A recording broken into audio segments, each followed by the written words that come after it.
हाँ जी, good morning. कैसे हो सभी? बढ़िया बढ़िया चल रही है आप लोगों की मैराथन क्लासेस। 2-3 दिन से 2 भी क्लासेस चल रही है। आज भी बहुत गजब की मैराथन क्लास है। आज तो पूरा टाइम पॉलिटी को देंगे, ठीक है। और पॉलिटी के अंदर जो भी आप लोगों के संविधान के बाद के जो चीज़ें, संविधान बनेगा, संविधान के बाद में जो बाकी की चीज़ें हैं, जैसे कि राष्ट्रपति हो गया, उपराष्ट्रपति हो गया, प्रधानमंत्री हो गया, संसद, कार्यपालिका, व्यवस्था पालिका, न्यायपालिका वगैरह सब फ्री करेंगे आज अपन लोग, ठीक है। तो रेडी हो आप लोगों के हाथ में सब कॉपी पेन वगैरह सब कुछ छुप के देखो, बहुत स्पीड से पढ़ेंगे और सभी चीजों को देखते हुए चलेंगे। कोई चीजें मान लो कोई बारीकी की चीजें छूट भी जाए तो कोई दिक्कत नहीं है, वो जब अपन डिटेल में पढ़ेंगे तब देख लेंगे, लेकिन एक बार में आपका पूरा रिवीजन हो जाएगा, ठीक है। तो बात करते हैं सबसे पहले तो पॉलिटी की शुरुआत की। तो अगर आप लोग कोई भी विद्यार्थी अगर पॉलिटी की शुरुआत करना चाहता है, ठीक है, पहली बात तो ये बता दूं आप लोगों को कि यूपीएससी का नोटिफिकेशन आ गया। अगर कोई भरना चाहे तो भर सकता है, कोई इश्यू नहीं है, बढ़िया है। एक बार सभी को परीक्षा तो देनी ही चाहिए। चाहे आप एलडीसी की तैयारी करो, परीक्षा तो देकर के देखो होती कैसी है। तो यूपीएससी का नोटिफिकेशन आ गया, 21 फरवरी लास्ट डेट है, 28 मई को डेट इसका प्री एग्जाम होगा, ठीक है। परीक्षा लगभग जिनकी ग्रेजुएशन हो चुकी है सबको देनी चाहिए मेरे अकॉर्डिंग, ओके। अब इसके बाद में देखते हैं कि पॉलिटी के अंदर शुरुआत कहां से करते हैं। बड़े बड़े ग्रंथ लाने के बजाय शुरुआत जो होती है ना, शुरुआत होती है आप लोगों की जो कॉन्स्टिट्यूशन का जो डेवलपमेंट होता है ना, वहां से, कि जैसे अंग्रेज आए, अंग्रेजों के आने के बाद में क्या क्या हुआ, ईस्ट इंडिया कंपनी आती है, ईस्ट इंडिया कंपनी के बाद में कैसे धीरे धीरे व्यापार करते करते वो कहाँ आपके जो प्रशासनिक कार्य है उनमें लिप्त हो जाती है, और उसके बाद में वो अपना शासन करने लगती है। फिर बाद में फिर वापस की जो संसद है वो हमारे ऊपर शासन करने लगती है। धीरे धीरे हम लोग विरोध प्रदर्शन करने लगते हैं, हमारे आंदोलन तेज करते हैं, और फाइनली हम वापस से ब्रिटिश जो थी गुलामी थी उससे हम आज़ाद हो जाते हैं, ठीक है। एक बार मोबाइल वगैरह सभी साइलेंट रखो, फटाफट से बाहर ले जाओ,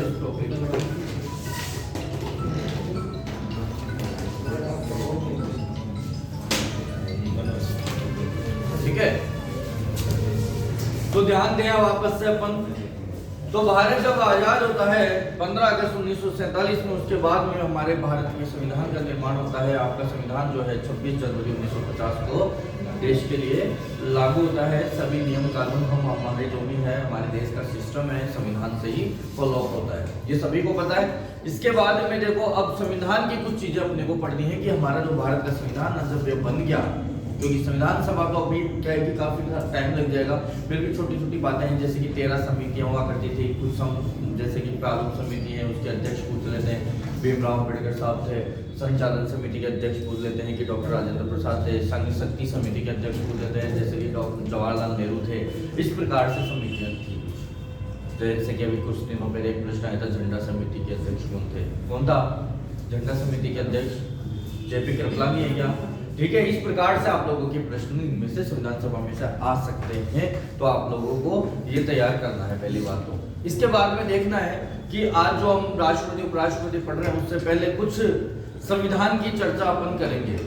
जैसे कि आप लोग देखें कि जब हमारा संविधान बन करके तैयार हो गया, जब एक प्रॉपर एक बुक कॉन्स्टिट्यूशन की आपके सामने होती है, तो उसमें आप देख पाएंगे कि बेटा आपके सबसे पहले तो जो संविधान है उसके भाग हैं, वो भाग जो है आपके टोटल कितने हैं? 22 है। भारतीय संविधान में कितने भाग हैं? 22 भाग है। अर्थात जिस प्रकार से आपकी कोई किताब होती है उसके अंदर चैप्टर्स वगैरह होते हैं, उसके अंदर लेसन होते हैं ना, ठीक उसी प्रकार से कॉन्स्टिट्यूशन की किताब में 22 भाग है। और उन 22 भागों के अंदर जो है आपके टोटल 395 क्या है? अनुच्छेद है, चाहे 395 अनुच्छेद हैं। और या फिर आप बात करें अपन यूनिट्स की, इकाई की, या फिर इस कॉन्स्टिट्यूशन में गए अनुसूचियों की, तो अनुसूचियां जो है आपके भारतीय संविधान में वो है वर्तमान में 12। जबकि प्रश्न पूछा जाता है कि मूल संविधान में अनुसूचियों की संख्या, उनकी शेड्यूल जो है उसकी संख्या कितनी है? तो 8 थी मूल संविधान में। अर्थात क्या हुआ, 4 आपकी जो अनुसूचियां हैं, 4 अनुसूचियां संविधान निर्माण के बाद में जो संविधान के अंदर संशोधन होते हैं, कॉन्स्टिट्यूशन के अंदर जो अमेंडमेंट्स होते हैं उनके तहत आती है 4 अनुसूचियां, जिसे संशोधनों के माध्यम से अमेंडमेंट्स जो होते हैं उनके माध्यम से आपकी कॉन्स्टिट्यूशन में 4 अनुसूचियां आती है, तो यानी कि चारों बहुत इंपॉर्टेंट है, जैसे कि अनुसूची 9, 10, 11, 12, ठीक है। तो इसके बाद में देखेंगे अपन लोग भाग, अनुच्छेद, अनुसूचियां। अब 22 भागों को अगर अपन देखते हैं तो 22 भागों के अंदर ये टोटल आपने पूरे के पूरे कंप्लीट 395 अनुच्छेद बसे हुए हैं, ठीक। ये मान लो कि ये कॉलोनीज है और इसके अंदर लोग बसे हुए हैं। ये आदर्श नगर है, तो आदर्श नगर में कौन कौन से टाइप की चीजें हैं, मालवीय नगर है तो कौन से टाइप की चीजें। इस प्रकार से कॉलोनीज है, बड़ी कॉलोनीज के अंदर लोग बसे हुए हैं, उनका क्या है इसके अंदर ये अनुच्छेद। समझ में आ गई बात। तो आप लोगों को सबसे पहले तो 22 भागों के बारे में जानकारी होनी चाहिए कि 22 भागों के अंदर है क्या, ठीक है। तो शॉर्ट में अपन चर्चा कर लेंगे इस बारे में, बहुत ज्यादा डीप में तो नहीं चलेंगे। तो एक बार भागों की बात करते हैं। संविधान के भाग टोटल कितने बेटा 22 है। 22 भागों के बारे में शॉर्ट और स्पीड में जो भी हो सकेगा अपन देखते हैं।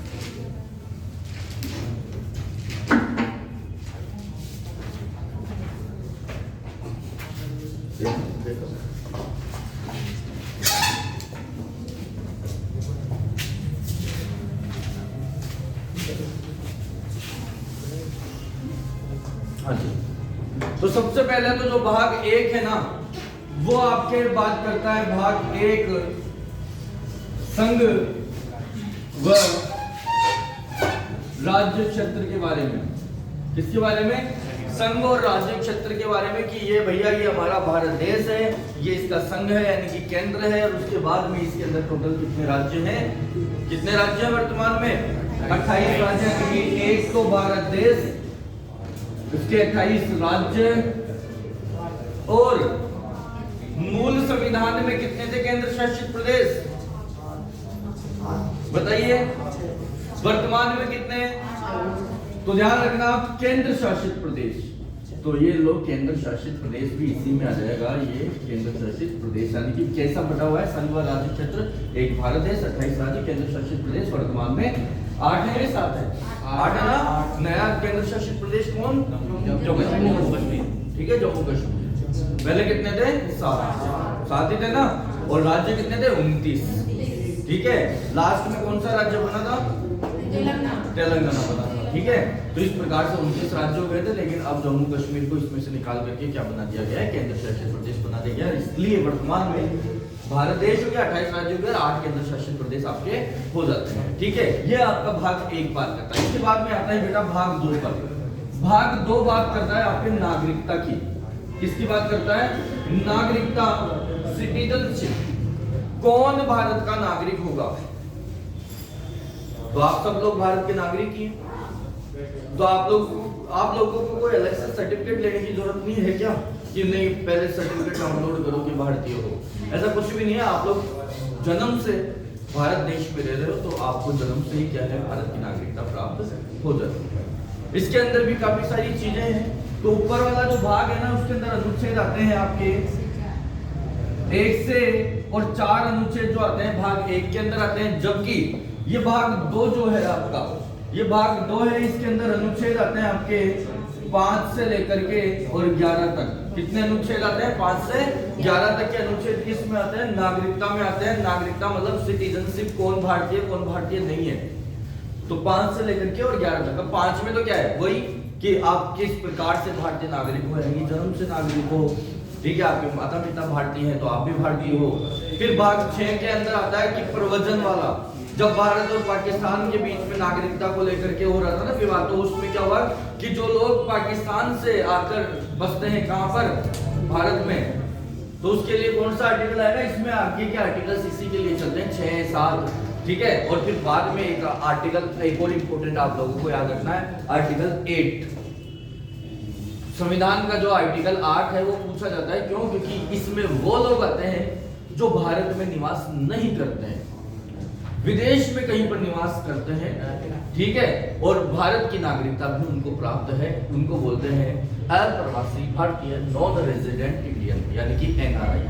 तो आपको अनुच्छेद 8 एक याद रखना है इंपोर्टेंट, कि ये NRI के लिए है। ये भी एक नागरिकता है जो कि भारत में नहीं रहने वाले को भी है, विदेश में रह रहा है परंतु है भारतीय मूल का, उसे बोलेंगे NRI। ठीक है। इसके बाद में फिर कोई संसद को क्या अधिकार है, किसी की नागरिकता रद्द करने का अधिकार है या नहीं है, तो उस तरीके की चीजें आ जाती बाकी के 10 और 11 अनुच्छेदों के अंदर। तो आप लोग याद रखेंगे कि नागरिकता वाला जो टॉपिक है ये भी इम्पोर्टेंट हो सकता है यूपीएससी आरपीएससी के लिए। आप लोगों के एग्जाम के लिए खाली मेन इंपोर्टेंट काम क्या है कि नागरिकता के लिए संविधान के किस भाग में उल्लेख किया गया है। तो नागरिकता के लिए संविधान के भाग 2 में उल्लेख किया गया है। नागरिकता के लिए संबंधित अनुच्छेद कौन कौन से हैं, तो नागरिकता के संबंधित अनुच्छेद जो है 5 से लेकर के और 11 तक है। ठीक है, यहाँ तक हो जाता है। इसके बाद में आता है हमारा वेरी इंपोर्टेंट भाग 3। ठीक है, तो यहाँ तक आप लोग देख सकते हैं। कोई अगर कोई चीज लिखने की हो तो लिख लो, अदरवाइज कोई। अब आते हैं बेटा भाग 3 पर, बहुत ही इंपॉर्टेंट है भाग 3। तो भाग 3 बात करता है हमारे मौलिक अधिकारों की, फंडामेंटल राइट्स की। और मौलिक अधिकारों के लिए जो अनुच्छेद डिसाइड किया हुआ है 12 से लेकर के और 35 यानी कि 35 तक। अनुच्छेद 12 से और 35 तक किसको डिसाइड करते हैं अपन लोग? मौलिक अधिकार। मौलिक अधिकारों की अगर बात करेंगे, चर्चा करेंगे, तो कहां पर है मौलिक अधिकार? आपके अनुच्छेद 12 से 35 में है। और भाग पूछे तो भाग 3 में है। सभी को ध्यान रहेगा, प्रश्न डायरेक्ट पूछा जाता है सीईटी 10+2 के लिए। वेरी इंपॉर्टेंट है कि बताइए मौलिक अधिकारों का निम्न में से किस भाग में उल्लेख है? तो भाग 3 याद रखेंगे। और अनुच्छेद पूछ लेते हैं तो 12 से 35 के बीच में आपके क्या है? मौलिक अधिकार है। आप लोग बता सकते हैं वर्तमान में हमारे मौलिक अधिकारों की संख्या कितनी है?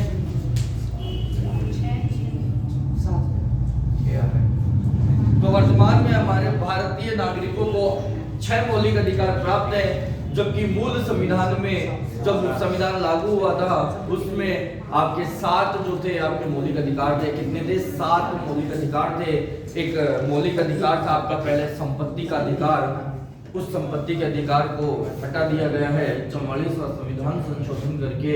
और अब उसको क्या कर दिया गया है? आपका मौलिक अधिकार नहीं बनाकर विधिक अधिकार आर्टिकल 300A, आर्टिकल 301 के तहत क्या कर दिया गया है? आपके संपत्ति के अधिकार को हटा दिया गया है। अभी हाल ही में एक बजट आया, आप लोगों को पता है कि आपके इनकम टैक्स की लिमिट कितनी कर दी गई है? 7 लाख कर दी गई है। ठीक है, तो ये भी एक प्रश्न अच्छा इंपॉर्टेंट है। हालांकि सीईटी में नहीं आएगा क्योंकि परसों के दिन ही तो बजट आया। ठीक है, 2 दिन पहले बजट आया तो उसके अंदर ये जो सीईटी का एग्जाम है तो परसों ही है। तो आप लोग ध्यान रखेंगे, इस तरीके का प्रश्न आने वाली परीक्षाओं के लिए इंपॉर्टेंट हो सकता है कि पहले लिमिट कितनी थी और अब लिमिट कितनी है। तो ठीक है, मौलिक अधिकार हो जाते हैं। इसके बाद में देखिए भाग 3 के बाद में आता है बेटा भाग 4। अभी इनको डिटेल में पढ़ेंगे क्योंकि इंपॉर्टेंट है। आज हम इनको डिटेल में भी पढ़ेंगे, बट उससे पहले भाग 4 पे आते हैं क्योंकि एक बार भागों को फ्री कर देते हैं। भाग 4 बात करता है बेटा नीति निर्देशक तत्वों की। किसकी? नीति निर्देशक तत्व। और ये किसके होते हैं? राज्य के होते हैं। राज्य के नीति निर्देशक तत्व आर्टिकल कौन सा है? भाग कौन सा है? पार्ट 4। एंड इसके लिए जो आर्टिकल्स होंगे, अनुच्छेद होंगे, वो कौन कौन से होंगे? अनुच्छेद 36 से लेकर के और 51 तक आपके क्या होंगे? इसके अनुच्छेद होंगे। वापस से रिपीट कर रहा हूं, राज्य के नीति निर्देशक तत्व, डायरेक्टिव प्रिंसिपल्स ऑफ स्टेट। ठीक है, किसके हैं? राज्य के नीति निर्देशक तत्व राज्य के लिए होते हैं। ये हमें नहीं करना इसमें कुछ काम, नागरिकों को कोई काम नहीं करना इसमें। ये नागरिकों के लिए नहीं है, ये राज्य के नीति निर्देशक तत्व है कि राज्यों को कैसे एक लोक कल्याणकारी राज्य की स्थापना करनी है। ठीक है, वो इसके लिए आपके नीति निर्देशक तत्व बनाए गए हैं। अनुच्छेद इसके लिए 36 से 51 आप लोगों को जरूर याद रखना है। फिर भाग 4 के अंदर क्या किया गया? राज्य के लिए नीति निर्देशक तत्व बना दिए। देखो हमारे लिए सब सुविधाएं कर रहे हैं संविधान के निर्माता, इन्होंने हमारे लिए देने के लिए जगह दे दी, यानी कि देश बन गया। उसके बाद में इसमें अपने को दर्जा दे दिया कि हाँ तुम इसी जगह के निवासी हो, यानी कि नागरिकता दे दी। इसके बाद में हमारे को बढ़िया से संपन्न जीवन जीने के लिए क्या कर दिया? मौलिक अधिकार दे दिए गए कि मस्त जियो, कोई रोक टोक नहीं, कहीं पर भी घूमो फिरो, कुछ भी बोलो, खाओ पियो, मजे करो। ये हमारे को मौलिक अधिकारों ने के दिया। फिर हमें बोला कि यार कहाँ खाए पिए, कहाँ पर काम धंधा करें? तो उसके लिए राज्य ने क्या कर दिए, नीति निर्देशक तत्व बना दिए गए राज्य के लिए कि नहीं भाई तुम्हें कुछ नहीं करना है, राज्य तुम्हारे लिए व्यवस्था करेगा, खाने पीने की व्यवस्था भी करेगा, कोई भूखा नहीं सोए, अच्छा एक बढ़िया राम राज्य स्थापित हो, ऐसी व्यवस्था कौन करेगा, आपका नीति निर्देशक तत्व करेगा। अर्थात जितने भी सारे पॉलिटिशियंस होते हैं ना, जितने भी नेता होते हैं, याद रखेंगे अगर किसी नेता को बहुत ही अच्छा अपना मैनिफेस्टो बनाना है, चुनाव का घोषणा पत्र बनाना है, नीति निर्देशक तत्वों को फॉलो करिए, इनमें से आप कंटेंट उठाइए, इन्हीं की पालना करिए, बस इनकी पालना हो गई, देश का विकास ऑटोमेटिक हो जाएगा। ये राज्य के काम होते हैं। इसके बाद में सब बढ़िया चल रहा है, लेकिन लोगों ने क्या किया, राज्य ने जैसे कि नीति निर्देशक तत्वों का पालना करते हुए सड़क बना दी। हमने क्या किया, सड़क की ईंटें खोद करके ले गए, डामर खोद करके ले गए और अपने अपने घरों में चिपका दी। हमने कोई दीवार बनाई, किसी जंगल को पशु पक्षियों की देखरेख के लिए एक तारबंदी करी, तारों को तोड़ करके ले गए। अर्थात राज्य हमारे लिए सब अच्छा काम कर रहा है, लेकिन हम क्या कर रहे हैं, उस चीज को यूटिलाइज करने की बजाय हम उस चीज का दुरुपयोग कर रहे हैं। इस वजह से क्या किया गया, एक सरदार स्वर्ण सिंह समिति की अनुशंसा पर मौलिक अधिकार नीति निर्देशक तत्वों में एक भाग 4 के अंदर अमेंडमेंट किया गया और भाग 4 का जोड़ा गया और नागरिकों के लिए क्या किया गया, मौलिक कर्तव्य या मूल कर्तव्य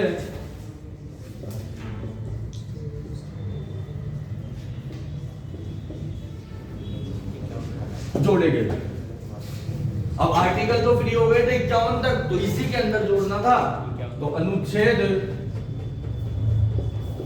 51 का जोड़ा गया। कब 51 का कब जोड़ा गया, बताइए कौन सा संविधान संशोधन हुआ, 42वां हुआ क्या, तो 42वां संविधान संशोधन होता है और मूल कर्तव्य जोड़े जाते हैं आपके अनुच्छेद 51 क्या कहता है। तो ये चीज क्लियर हो गई, तो आपका भाग 4 के अंदर अमेंडमेंट हो गया, भाग 4 तक क्लियर हो गया। उसके बाद में आता है भाग 5, बहुत इंपॉर्टेंट है विद्यार्थियों के लिए भाग 5। इसका सिर्फ प्रश्न तो भाग 5 का तो यही होगा कि बताइए केंद्र सरकार या संघ सरकार या संघीय कार्यपालिका या केंद्रीय कार्यपालिका का प्रावधान किस भाग के तहत मिलेगा, तो भाग 5 में मिलेगा। ठीक है, तो भाग 5 में आपको क्या करना है, संघ की सरकार आप लोग लिख सकते हो, कौन सी सरकार, संघ की सरकार। और बेटा आप लोग देखेंगे कौन से अनुच्छेद आएंगे, 51 तक फ्री हो गए थे, यानी कि अब 52 से शुरू करेंगे, तो अनुच्छेद इसमें आ जाएंगे टोटल 52 से और 151 तक। याद कैसे करेंगे कि आपकी संघ की सरकार है, यानी कि बड़ी सरकार है, और बड़ी सरकार मतलब हमारे से बड़े हमें क्या देते हैं, नेक देते हैं क्या, तो हमारे यहाँ पर क्या होता है, एक तो 52 रुपए का नेक चलता है और एक 151 रुपए का नेक चलता है, तो 52 से लेकर के 151 तक का। तो अनुच्छेदों को ऐसे याद कर सकते हैं कि भाग 5 मतलब पंच पटेल और पंच पटेल मतलब बड़े, यानी कि संघ सरकार, यानी कि आप लोगों को क्या करना है, अनुच्छेद बस ये याद रखना है कि एक नेक की रकम होती है 52 से 151 या फिर अनुच्छेद हो जाते हैं। ये संघ की सरकार है, राष्ट्रपति उपराष्ट्रपति संसद वंसद जो भी है सब इसमें फ्री हो लेंगे। इसके बाद में नेक्स्ट आप लोगों के आता है भाग 6, कौन सा, भाग 6, तो राज्य के भी आ जाएंगे। अब तो संघ की सरकार फ्री हो गई है, तो राज्य की सरकार को ले लेते हैं, तो राज्य की सरकार या राज्य सरकार है, 151 तो ये हो गया, तो वो कौन सा आर्टिकल तक जाएगा, 152 से, तो इसके अनुच्छेद होंगे 152 से लेकर के और 237 तक। राज्य की सरकारें कौन से अनुच्छेदों में आती है, 152 से 237 में, यानी कि आपके राज्यों के राज्यपाल, मुख्यमंत्री और भी कोई भी जैसे कि होती है पोस्ट विधानसभा वगैरह सब किसमें आ जाएंगे, इन अनुच्छेदों में आ जाएंगे, यानी कि भाग 6 संघ सरकार के लिए, भाग 5 राज्य सरकार के लिए, भाग 6। इसके बाद में आता है अनुच्छेद ये भाग 7। ठीक है, यहाँ तक का आप स्क्रीनशॉट लेना हो तो क्या भाग 6 हो गया ना। अब देखो भाग 6 के बाद में भाग 7 जो है ना, कुछ राज्यों का कुछ वर्ग थे वो खत्म कर दिए गए, कोई मतलब का नहीं है, भाग 7 पढ़ने की आवश्यकता नहीं है आप लोग। अब इम्पोर्टेंट जो होता है ना वो भाग 8 पे आते हैं। भाग 8 क्या बोलता है, ये है भाग 8। किसकी बात करता है? 7 पढ़ने की जरूरत नहीं है, वो कुछ है उसमें कुछ खंड बी के राज्य थे वो रिमूव कर दिए गए हैं। भाग 8 देखो क्या होता है, संघ राज्य क्षेत्र। अगर बात करें संघ राज्य क्षेत्र को दूसरे नाम से जाने तो बोलेंगे केंद्र शासित प्रदेश, यानी कि यूनाइटेड टेरिटरीज में आ जाती है। कौन से? संघ राज्य क्षेत्र। और इसके लिए आर्टिकल जो है आपका कौन सा डिसाइड हुआ है? आर्टिकल कौन सा है? 2392 242 अनुच्छेद है 2392 242। वर्तमान में कितने हैं? 8। ये आप लोगों का कौन सा पार्ट है? भाग 8।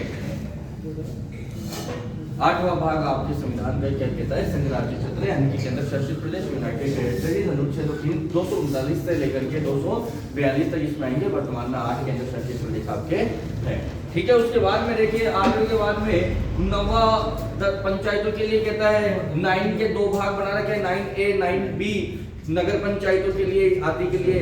ठीक है, उसके बाद में 9B जो होता है ना, कई बार आ जाता है, जैसे कि 9A तो आता है नगर पंचायतों के लिए, 9B आता है सहकारी समितियों के लिए। इसके बाद में आता है भाग 10।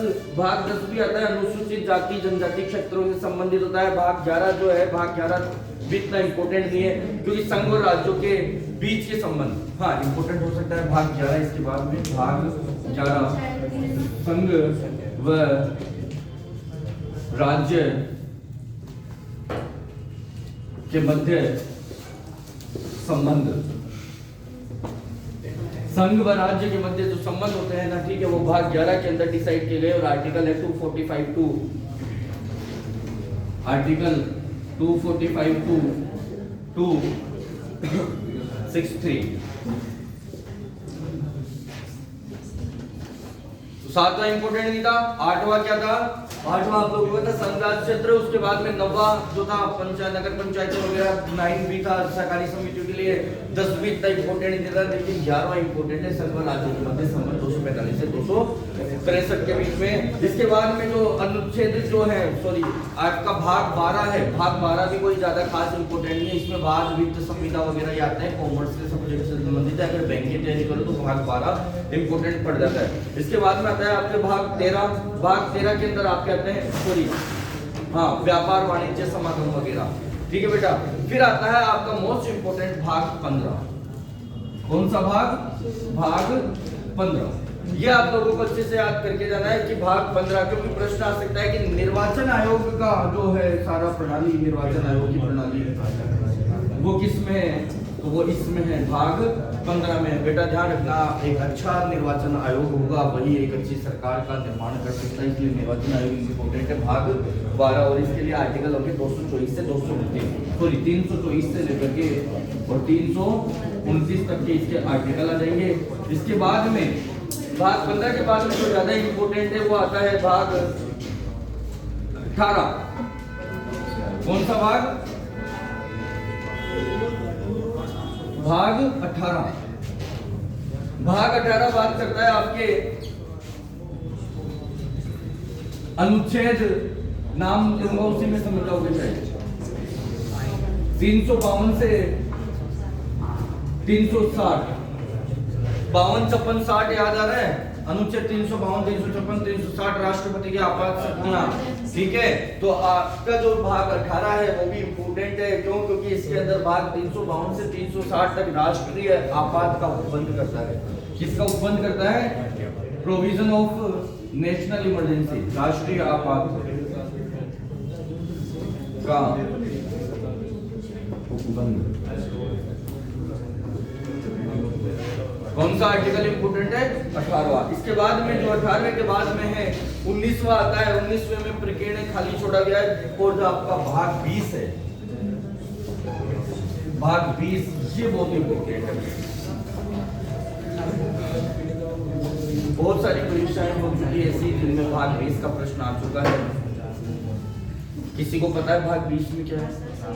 Very good. भाग 20 बात करता है संविधान संशोधन की।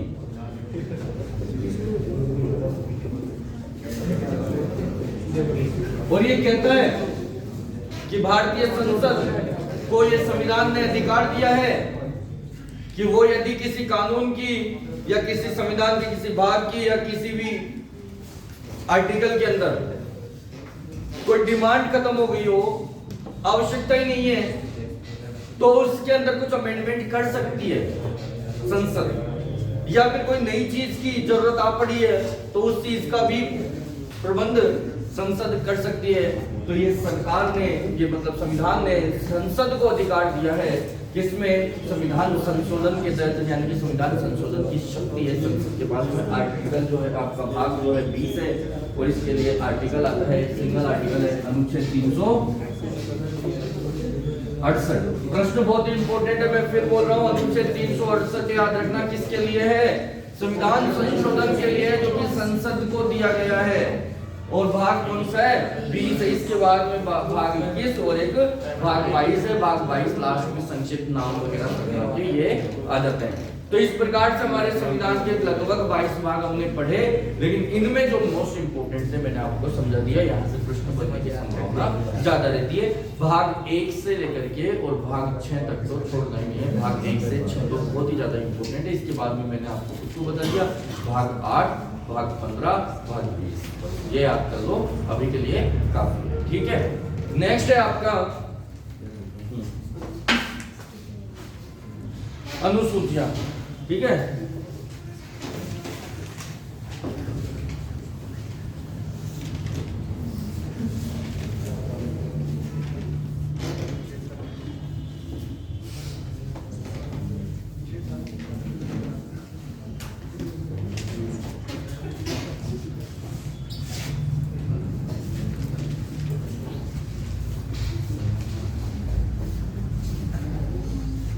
जो अनुसूचियां हैं उसके अंदर जो फर्स्ट है, प्रथम अनुसूची है, उसके अंदर भी वही सेम जो भाग 1 के अंदर है, भारत, उसके राज्य और केंद्र शासित प्रदेश। यानी कि भारत एक देश, उसके राज्य 28 और केंद्र शासित और प्रदेश जो है कितने हैं वर्तमान में? 8। ये अनुसूची 1 के अंदर है। इसके अंदर इनका विस्तार वगैरह ये सब कुछ आ जाता है। इसके बाद में आती है अनुसूची, ये सॉरी अनुसूची दूसरी, यानी कि द्वितीय अनुसूची। इसके अंदर क्या होता है? द्वितीय जो अनुसूची होती है उसके अंदर होता है संवैधानिक पदों के वेतन भत्ते।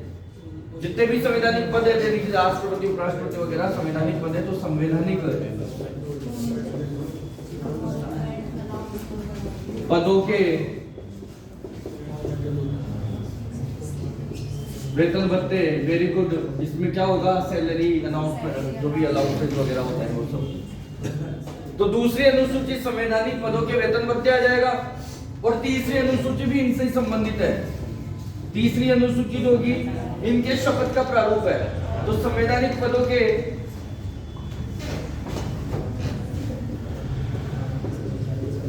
शपथ के संबंध में सभी लोगों की शपथ का क्या होता है? अलग अलग प्रारूप होता है। जिस प्रकार से आप बोलते हैं कई बार कि मैं ... आपका नाम, पिताजी का नाम, और बोलते हैं लास्ट में कि संविधान की मर्यादा में रहकर के काम करूंगा। बेटा ध्यान रखना, संविधान की जो शपथ वाला काम होता है ना, ये कल आपकी नौकरी लगेगी ना, और नौकरी लगेगी जब आप लोगों का डॉक्यूमेंट वेरिफिकेशन होता है। उस टाइम पर एक फॉर्मेट होता है और उसके अंदर आप लोगों से भी संविधान के प्रारूप के तहत ही क्या किया जाएगा? एक शपथ दिलवाई जाती है। ये ध्यान रखना, ये शपथ आप लोग भी लोगे किसी दिन, कि क्या होगा? जो भी आपने पद और गोपनीयता की शपथ होती है वो दिलवाई जाती है। जो भी संबंधित अधिकारी होती है उसके समक्ष आप सिग्नेचर वगैरह करते हैं। तो पढ़ना वो बहुत प्राउड मोमेंट होता है जब आप अपने पद के लिए क्या लोगे? शपथ लोगे। जो भी आप कनिष्ठ लगते हो, या फिर कहीं पर कोई सब इंस्पेक्टर लगते हो, कहीं पटवारी लगते हो, ग्राम सेवक लगते हो, कुछ भी लगते हो, आप संविधान के दायरे में रहकर के काम करोगे। इस बात की क्या किया जाता है? आपसे शपथ दिलवाई जाती है। एक पेपर होता है, उसमें साइन करते हैं फिर लास्ट में। वो बहुत प्राउड मोमेंट है। ठीक है, वो हमेशा संभाल के रखने की चीज होती है, ध्यान रखना, जैसे कि मैंने अपना संभाल के रखी है।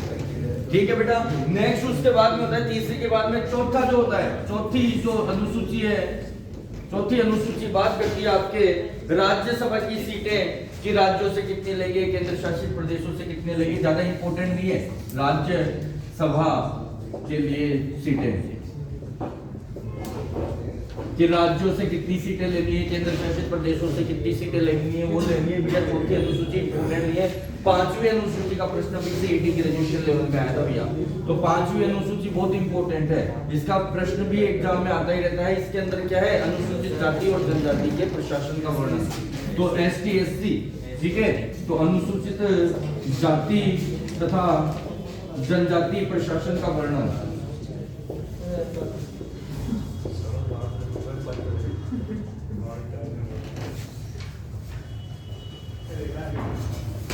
इसमें आएगा भाग 5 में आ जाएगा। इसके बाद में नेक्स्ट आता है भाग नंबर 6, सॉरी अनुसूची 6 यानी कि छठी अनुसूची।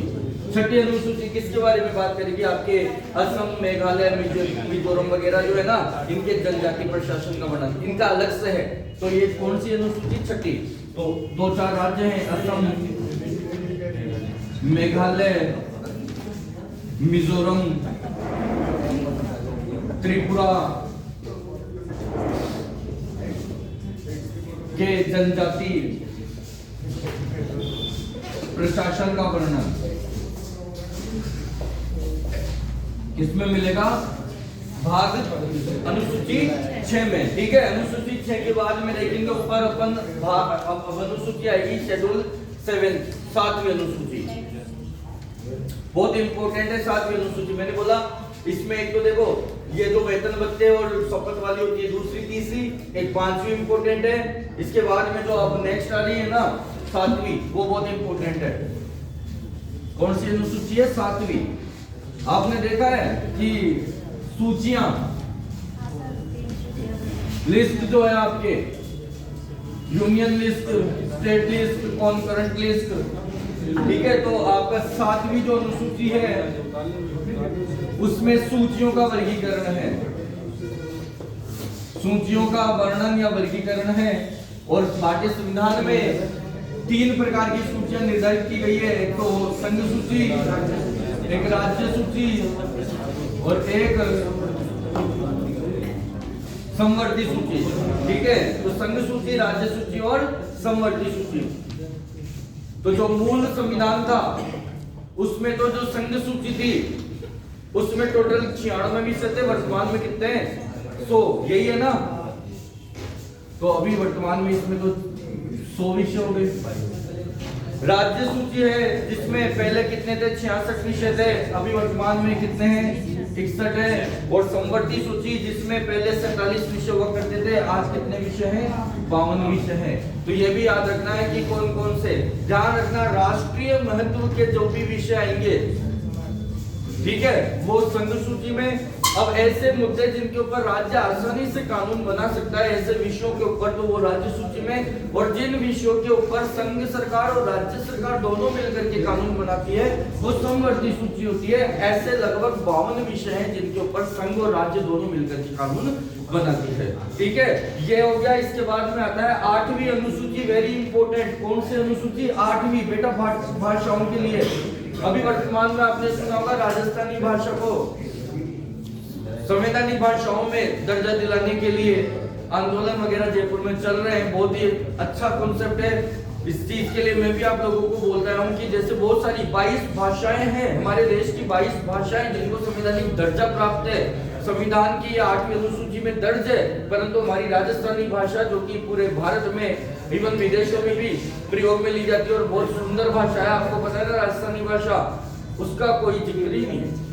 इसलिए इसकी डिमांड हो रही है। हो सकता है आने वाले समय में क्या हो जाएगा, हाँ, संशोधन करके और 22 की जगह 23वीं जो आपकी भाषा होगी वो हमारी राजस्थानी मारवाड़ी भाषा होगी, ठीक है बेटा। तो 8वीं अनुसूची किसके बारे में बात करती है, भाषा के बारे में। मूल संविधान में थी 14, मूल संविधान में कितनी भाषाओं का था जिक्र, 14 का। वर्तमान में कितनी है, वर्तमान में ऐसी 22 भाषाओं बोलियों को दर्जा दे रखा है हमने, ठीक है, संवैधानिक दर्जा। तो यानी कि वर्तमान में कितनी भाषाएं हैं, 22 भाषाएं हैं। यहां तक हो गया। अब देखिए 9 10th 11th और 4th 12th, ये जो 4 अनुसूचियां है ना, ये मूल संविधान में नहीं थी, ये बाद में आई है, संविधान संशोधन के माध्यम से आई है, अर्थात इम्पोर्टेंट हो जाती है आप लोगों के लिए कि ऐसी क्या जरूरत पड़ गई थी कि 9वीं 10वीं 11वीं 12वीं आपको तुरंत बनानी पड़ी।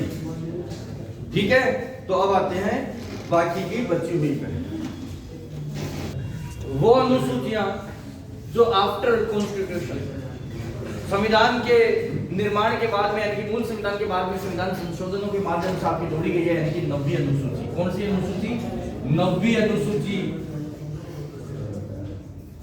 और 9वीं अनुसूची ने कोई इंतजार नहीं किया जाता कि कोई संविधान संशोधन आए 10वां 20वां 30वां 50वां, ऐसा कुछ नहीं हुआ। पहला ही संविधान संशोधन इसी के लिए हुआ। तो 9वीं अनुसूची जोड़ी गई, प्रथम संविधान संशोधन, फर्स्ट कॉन्स्टिट्यूशनल अमेंडमेंट, प्रथम संविधान संशोधन में, प्रथम संविधान संशोधन में 9वीं अनुसूची जोड़ी जाती है बेटा आपके 1951 में। कब हुआ ये संशोधन? 1951 में। 50 के अंदर तो आपका कॉन्स्टिट्यूशन क्या हुआ था, संविधान लागू हुआ था ना 1950 में, तो 1951 में पहला संविधान संशोधन आया, नवा संविधान, सॉरी प्रथम संविधान संशोधन, जिसमें 9वीं अनुसूची जोड़ी गई। क्या किया गया इसमें? बस भूमि सुधार से संबंधित है, याद रखिए, सिर्फ भूमि सुधार, जमींदार प्रथा वगैरह सब खत्म हो गई थी, भूमि सुधार, जमींदारी प्रथा खत्म। इसके बाद में 10वीं अनुसूची जोड़ी गई, 10वीं अनुसूची, और ये 10वीं अनुसूची जो है वो जोड़ी जाती है आपके 52वें संविधान संशोधन में। कौन सा संविधान संशोधन? 52वां संविधान संशोधन 1985 में। और कानून बनाया गया 10वीं अनुसूची के तहत दल बदल के लिए। बहुत दिक्कतें हो रही थी, कभी कांग्रेस का बीजेपी में, कभी बीजेपी का कांग्रेस में, कभी आम आदमी पार्टी में, कभी खुद की पार्टी बना ली, तो सरकारें बार बार गिर रही, उठ रही थी। इस वजह से दल बदल कानून बनाया गया, और इसमें एक दल से दूसरे दल में जाने के लिए कठोर नियम बनाए गए। ठीक है, तो 10वीं अनुसूची बात करता है, जो कि 52वें संविधान संशोधन में जोड़ी गई थी, दल बदल कानून। कौन सा कानून? दल बदल से संबंधित।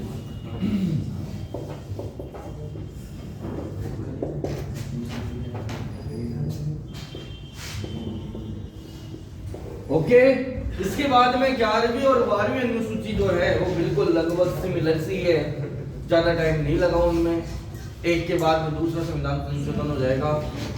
कहते हैं ना कि हम क्या ही कहते हो, तो हमारे तो मारवाड़ी में कहावत है, और उसमें घोड़े फोड़ते। ठीक है, तो 73वां संविधान संशोधन आता है पंचायती राज को लेकर के। तो पंचायती राज वालों के जैसे ही संविधान बनता है, ये आपके क्या आता है, पंचायती राज को लेकर के आपका नियम बन गया है, तो नगरों में कसर पड़ गई, तो उन्होंने भी फटाफट से डिमांड उठाई, तो 74वां संविधान संशोधन किया गया। ठीक है, तो आप 11वीं और 12वीं अनुसूची देखेंगे, 11वीं अनुसूची तो जोड़ी गई आपके कौन सा संविधान संशोधन? 73वां संविधान संशोधन, और पंचायती राज का गठन किया गया। 73वां संविधान संशोधन आपके होता है 1992-93 में। ठीक है, 1992 या 93, और ये किससे रिलेटेड है? पंचायती राज से रिलेटेड है। किससे रिलेटेड है बेटा? पंचायती राज से रिलेटेड है। तो आपका जो 12वां संविधान, ये सॉरी 12वीं अनुसूची है, कौन सी अनुसूची? 12वीं अनुसूची, इसका गठन किया गया, मतलब 12वीं अनुसूची जोड़ी गई 74वें संविधान संशोधन में। कौन सा संविधान संशोधन में? 74वें संविधान संशोधन में, और इसका भी डेट वही है 1992-93। 74वां संविधान संशोधन भी यही है, और इसके अंदर क्या है? पंचायती राज नहीं है, इसके अंदर क्या है? नगर प्रशासन है। हाँ, म्युनिसिपैलिटी, नगर प्रशासन। इस प्रकार से हमारे भारतीय संविधान के 12 की 12 अनुसूचियां भी आपको पढ़ा रही है, आराम से इनको पढ़ लेना। पूरी 12 याद नहीं कर सको तो लास्ट के 4 प्रथम वाला, ठीक है। और इसके बाद में एक मैंने बताई थी पांचवी अनुसूची। पांचवी अनुसूची मैंने किस बारे में बताई थी? सॉरी पांचवी नहीं, ये जो सातवीं थी, सूचियों से संबंधित संघ सूची, राज्य सूची और संवर्ती सूची। इनके विषयों को याद रख लेना। संघ सूची, राज्य सूची और संवर्ती सूची की परिभाषा भी याद कर लेना। यह आप लोगों का हो गया अनुसूचियां, ठीक है। अब हमारा नेक्स्ट संविधान के अंदर प्रश्न पूछा जाता है कि भारतीय संविधान में फलानी चीज कौन सी जगह से ली गई, कि न्याय व्यवस्था कहां से लिए, नीति निर्देशक तत्व कहां से लिए, मौलिक कर्तव्य कहां से लिए, मूल अधिकार कहां से लिए। ये सारे प्रश्न बहुत आते हैं एग्जाम्स में, तो एक एक कंट्री को उठाएंगे और उसमें से क्या क्या लिया है वो सब अपन लिखते जाएंगे, ठीक है। तो बड़े आराम से इसको पढ़ना है कि कहां से क्या लिया। नेक्स्ट टॉपिक है कहां से क्या।